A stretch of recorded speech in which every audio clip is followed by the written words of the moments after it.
Now that we've read Madame Bovary and watched Madame Bovary and briefly discussed the realism of Madame Bovary, let's talk about realism even more. I'll start with some French history, move on to the definition and themes of realism, look at some famous realism authors and their works, and find out what happened next. So, France went through the period of Enlightenment and everyone thought rationality and science were the way to go. This led to the Industrial Revolution, and many people started to work in factories under horrible conditions. Romanticism sprang up as a reaction to industrialization, since people were worried about moving away from nature. In order to escape the harsh realities of life, Romantics wrote about life in idealized terms and painted an imaginative picture of how things should be. There was more of a focus on the individual and emotion and less on structured logical thought.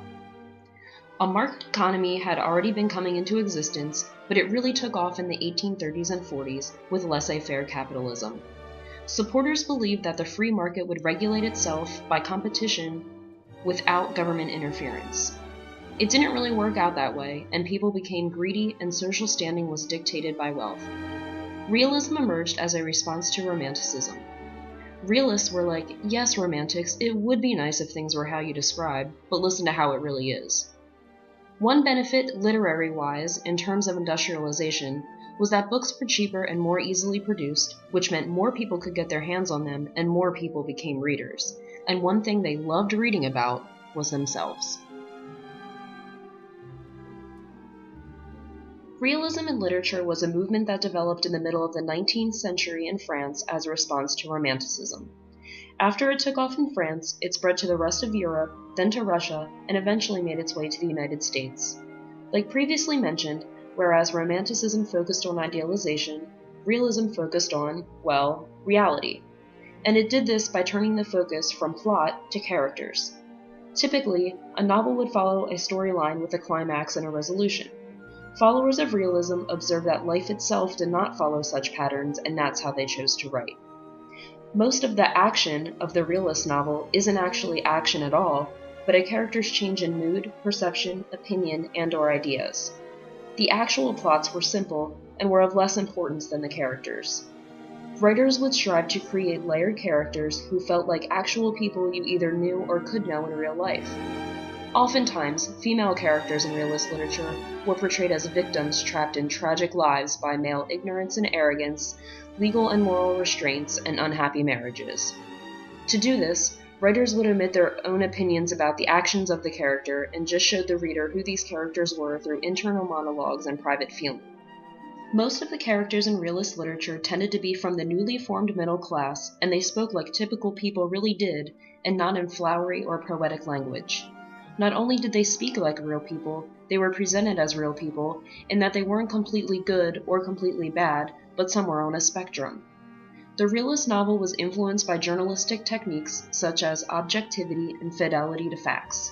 Time and care were taken to craft detailed, accurate descriptions of settings and objects, and the reader would get transported to that place and see that object. Remind you of anyone? I did want to give another example of the level of description in a realism novel. This passage is from Great Expectations by Charles Dickens. In the pantry, which was far more abundantly supplied than usual, owing to the season, I was very much alarmed by a hare hanging up by the heels, who one rather thought I caught when my back was half turned, winking. I had no time for verification, no time for selection, no time for anything, for I had no time to spare. I stole some bread, some rind of cheese, about half a jar of mincemeat, which I tied up in my pocket handkerchief with my last night's slice, some brandy from a stone bottle, which I decanted into a glass bottle I had secretly used for making that intoxicating fluid, Spanish licorice water, up in my room, diluting the stone bottle from a jug in the kitchen cupboard, a meat bone with very little on it, and a beautiful round compact pork pie. I was nearly going away without the pie, but I was tempted to mount upon a shelf to look at what it was that put away so carefully in a covered earthenware dish in a corner, and I found it was the pie, and I took it, in the hope that it was not intended for early use and would not be missed for some time. So we took some stuff from a pantry. In a nutshell, some of the main themes and techniques of realist literature are describing reality in comprehensive detail, making the characters more important than the plot and action, having the characters face complex ethical choices, having the characters speak with natural diction, showing how social class is important, usually from the viewpoint of the middle class, and describing events that are plausible. There are many well-known realism authors from Europe and America. However, the man believed to have started the realism movement in literature is French author Honoré de Balzac with his masterwork The Human Comedy. This is a series of novels and stories, more than 80 works in over 20 years, that shows not only all aspects of ordinary life in 19th century France, but also the human condition in general, through highly descriptive depictions. He wanted his descriptions to be accurate and true to life and society. He is known to be one of the first writers to really show a character's psychology.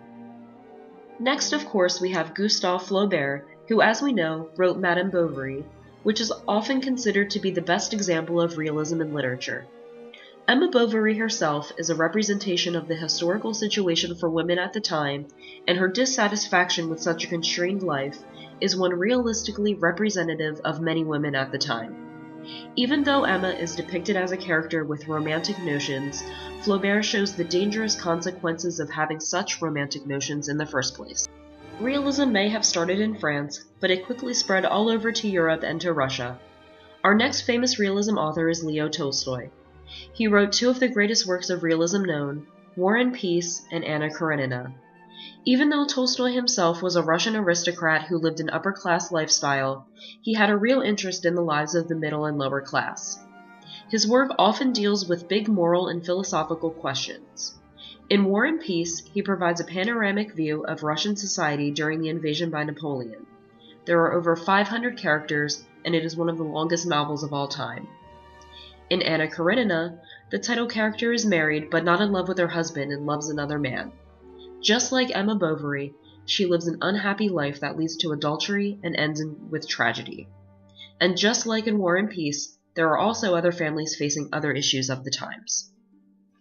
Now we move to England to George Eliot, whose real name was Mary Ann Evans. She was one of the most important English novelists, and she's widely credited with making realism popular within the English literary tradition. Eliot's mostly known for the great psychological insights of her novels, but she's also famous for her detailed depiction of life in provincial England. She wanted to show that people living out in the country have drama too. One of her most well-known novels is Middlemarch, a study of provincial life. The novel follows the personal dramas of several characters, one being a young bride stuck in a marriage to a much older, unhappy man in a fictional town Eliot created for the novel. Another famous Eliot work is The Mill on the Floss, which is about daily life in a small English town and the gender issues of its inhabitants. Also writing realistic novels in England was Charles Dickens.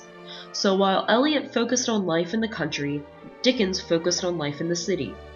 He's famous for providing a view of English society from all classes, from the very poor to the very rich, focusing mostly on London and usually critiquing Victorian society.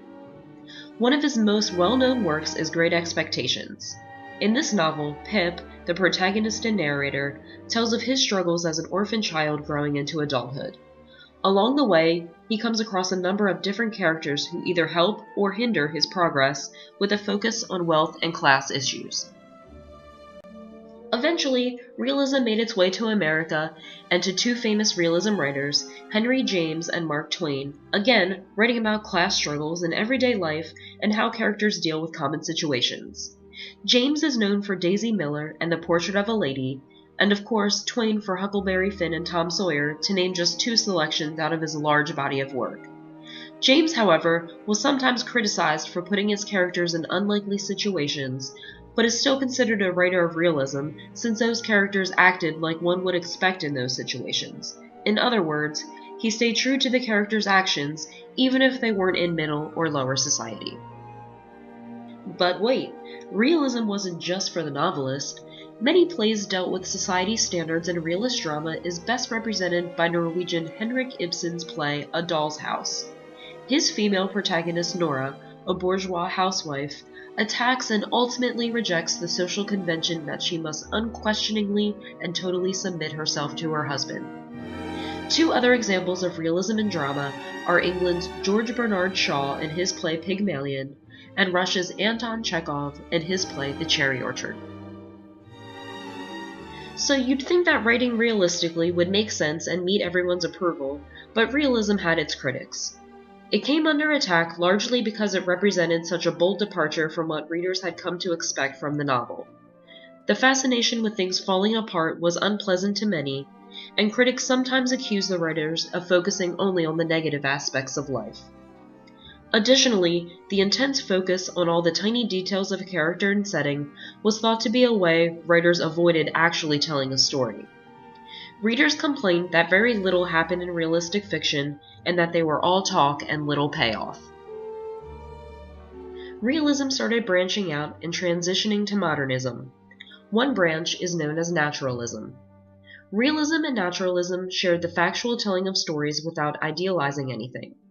Naturalism differed in that it was believed people were stuck where they were because of environment and social class and were helpless to escape it, and they took the focus from the middle class to the extreme lower class with pessimistic views and violent and taboo activities.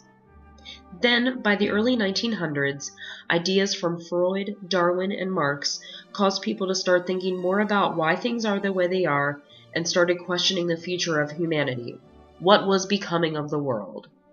Modernist literature came into its own due to increasing industrialization and globalization, and in turn, themes of loneliness and isolation emerged.